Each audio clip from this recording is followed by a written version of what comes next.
The air in the archive was heavy with dust and the weight of forgotten history. I'd been cataloging documents for hours, my fingers moving mechanically as I sorted papers into neat piles. The fluorescent lights overhead flickered, casting an eerie glow over the rows of shelves. In the corner, a woman named Zorvith sat hunched over a small table, her eyes fixed on a single document. Her face was deathly pale, and her dark hair seemed to absorb what little light there was. I'd seen her around the archive before, but never really spoken to her. She moved with an air of quiet intensity, as if every moment counted. I returned my attention to the papers in front of me, but my mind wandered back to Zorvith. There was something unsettling about the way she focused on that one document, her eyes drinking it in like a starving person at a feast. I tried to shake off the feeling, telling myself I was just being paranoid.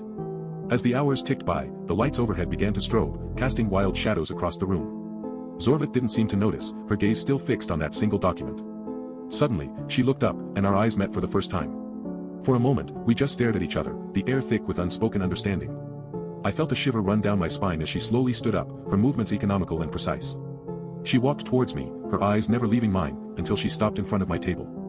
"Where's document 31472, she asked, her voice low and even. I hesitated, unsure what to do. Something about the way she asked seemed off. But I pointed to a shelf in the distance, where the document was stored. Zorvith nodded curtly and walked towards it, leaving me feeling uneasy and exposed. As I watched her disappear into the stacks, I realized that something fundamental had shifted inside me. The air in the archive felt different now, heavier, more oppressive. And when Zorvith returned with the document, I knew that our lives would never be the same again. The fluorescent lights flickered once more before going dark, plunging us into an eerie silence. In the sudden darkness, I saw Zorvith's face illuminated by a faint glow emanating from her hand. She was holding the document up to a small, ancient-looking lantern on her table, and as she read its contents, her expression changed. It twisted, contorted, until it became something unrecognizable, a grotesque parody of her former self. I felt my heart sink as I realized that Zorvith had been cataloging more than just documents all along. She'd been hunting for something specific, and now she'd found it. As the darkness closed in around us, I knew I was trapped in a world where nothing made sense anymore, a world where the very fabric of reality seemed to be unraveling before my eyes. And Zorvith's face, twisted into that grotesque mask, became the last thing I saw as everything went black. When I came to, I was lying on the floor, my head throbbing with pain. The lights were back on, and Zorvith was nowhere to be seen.